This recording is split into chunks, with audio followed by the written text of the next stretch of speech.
You can't win. Duke's picnic was a train for summer visitors. It was his special train. Many people came year after year just to see him. He always pulled it even if he felt poorly. I mustn't disappoint my friends, he would say. That would never suit his grace. The morning run gave no trouble. He took his passengers up the line and stopped anywhere they wanted. He and his driver knew all the best places for picnics. He whistled as they waved goodbye. Please don't be late when I come back. We might miss the boat and that would never do. One day, Duke felt poorly at the end of his first picnic journey. He had been short of steam and was glad of a rest before starting back. His driver and fireman had just finished cleaning his tubes when Stuart bustled in. Hello, Grandpuff. Are you short of puff? Nothing of the sort. Routine maintenance. Tell you what, Grandpuff, you're getting old. You need to take care. We'll have to keep you in order, or one day you'll break down. Humph, said Duke. That'll be the day. You keep me in order, impudence. He puffed away, hooshing crossly from his drain cocks. Duke couldn't stay for long. It was a lovely evening. All the picnic parties were ready, the coaches ran well, and they lost no time anywhere. Couldn't be better, he chanted happily. They began to climb. The work was harder, but Duke didn't mind. I've plenty of steam, he panted. We'll be up in a couple of hour puffs. He needed more than that, though. His puffs changed to wheezes. It's not so easy. My old valves would start blowing now. But I'll manage.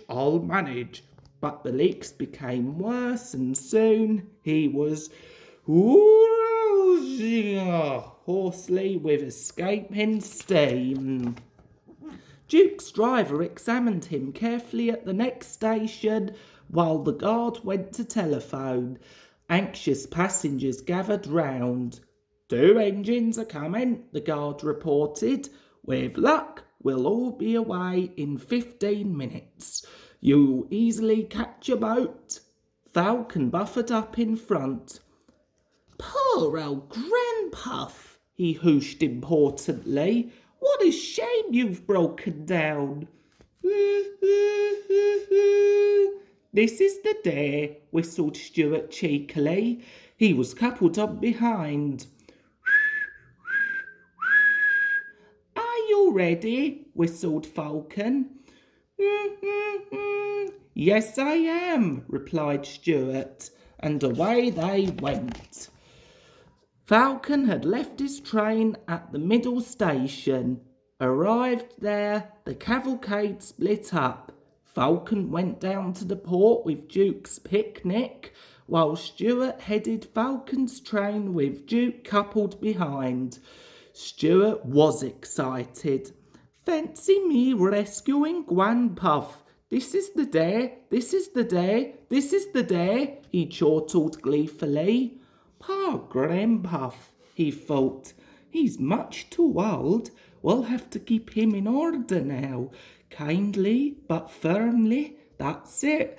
We'll allow him to have runs sometimes, but Falcon and I'll do the real work. Grandpuff'll be cross, but we can't help that. Poor old engine, he puffed kindly. Duke was by no means crippled. His valves sounded worse than they were. He could have kept his train, but his driver said, No, our passengers will only be worried. Duke agreed. He didn't want to spoil their day. He listened to Stuart chortling and smiled. He and his driver had their own joke ready. At first, they used just enough steam to keep moving, but the last half mile was uphill. Now, said his driver. He advanced the regulator, and Duke responded with a will. He puffed and roared as though the whole train's weight was on his buffers. People heard the noise from far away. They ran to see what was happening.